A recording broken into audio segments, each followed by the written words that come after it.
Hi guys, kamusta na kayo? It's your boy Gab and welcome back sa ating chaotic pero educational vlog. Today, pag-usapan natin ang isang bagay na kasama natin 24/7. Computers. Oo, yan mismo. Yung dahilan kung bakit minsan napapabayaan na natin ang modules dahil sa ML. So let's go. Real talk, ano ba talaga ang computer? So it's anything na kaya mag-input, mag-process at mag-output. Parang tayo, may naririnig, iniisip, at minsan lumalabas na mali. Joke lang.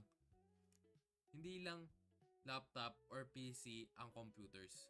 Kung may processor at sumusunod ng instructions, computer na yan. Mga example nito, yes, yung phone mo, kahit basag na. Smartwatch na hindi mo nang ginagamit. Smart TV ni mama na pang Netflix lang. At yung grocery scanner na nagbibip. Basically, we're living in a world na puro mini robots, high-tech pero minsan mas mabagal pa sa wifi sa bahay. So bakit nga ba importante ito pag-usapan? Bro, kung walang computers, wala sana tayong online class. Okay na sana pero sige. Pero on a real note, walang social media, walang games, walang Google, wala ka rin pang check sa crush mo. And sa real world, super crucial sila.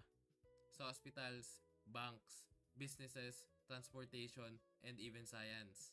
Literally, every part of our world may computer behind it. Deep part na tayo, bro. Computer shape how we learn, work, and communicate. AI, automation, smart tech, pabilis na ng pabilis ng takbo. Yung dating sci-fi lang, nangyayari na. Self-driving cars, robot sa factories, at AI na gumagawa ng essay mo. Sa bawat ng ginagawa mo, probably may computer silently working behind the scenes. And in the future, mas wild pa. Mas maliit, mas malakas, at mas smart. Baka yung fridge mo magre-remind sa'yo, bro, ubos na yung itlog, or AI na mas clingy pa sa ex mo.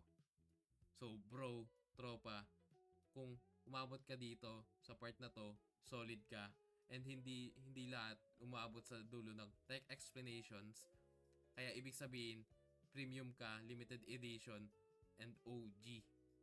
And real talk, computers aren't just gadgets. Sila yung backbone ng modern society.